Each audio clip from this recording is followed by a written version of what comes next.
how I came to love my vagina. It's embarrassing because it's not politically correct.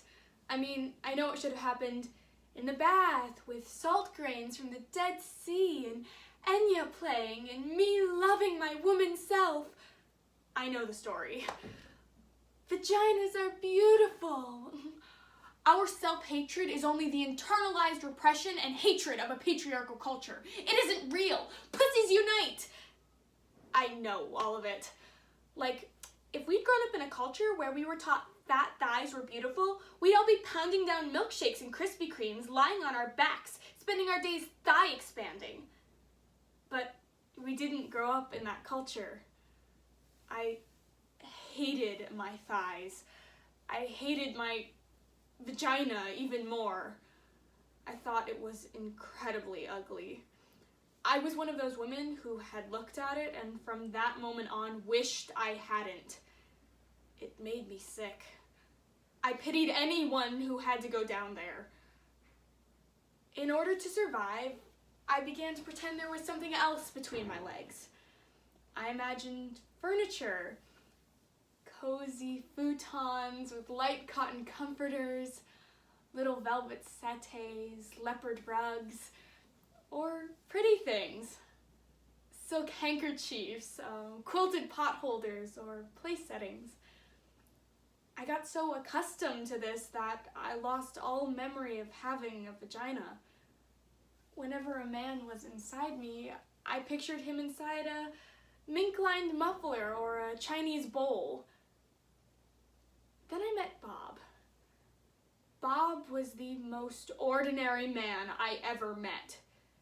He was thin and tall and nondescript and wore khaki tan clothes. Bob did not like spicy foods or listen to Prince. He had no interest in sexy lingerie. In the summer, he spent his time in the shade. He did not share his inner feelings. He did not have any problems or issues. He wasn't even an alcoholic. He wasn't very funny, or articulate, or mysterious. He wasn't mean or unavailable. He wasn't self-involved, or charismatic. He didn't drive fast. I didn't particularly like Bob. I would have missed him altogether if he hadn't picked up my change that I dropped on the deli floor. When he handed me back my quarters and pennies, his hand touched mine and something happened. I went to bed with him. That's when the miracle occurred. Turned out, Bob loved vaginas. He was a connoisseur.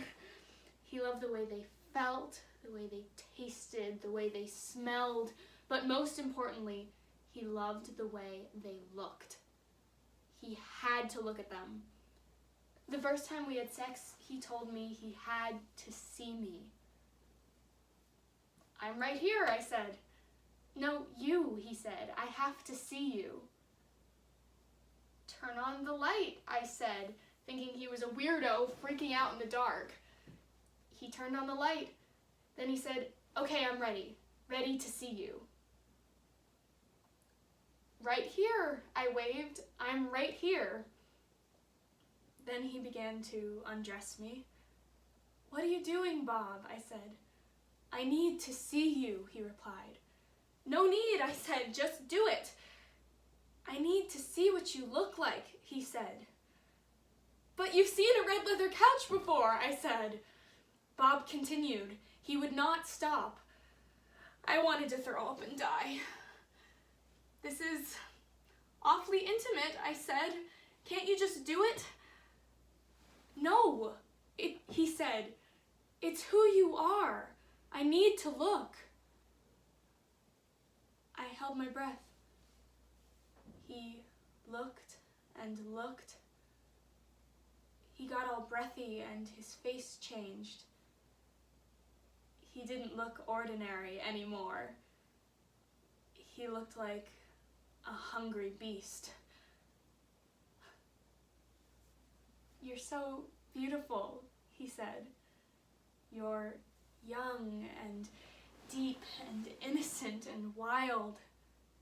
You saw that there, I said. It was like he read my palm. I saw that, he said, and much, much more. He stayed looking for almost an hour, as if he were studying a map, observing the moon, staring into my eyes. But it was my vagina.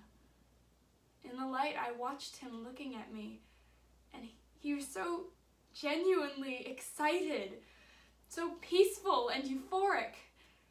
I began to get wet and turned on. I began to see myself the way that he saw me. I began to feel beautiful and delicious, like a great painting or a waterfall.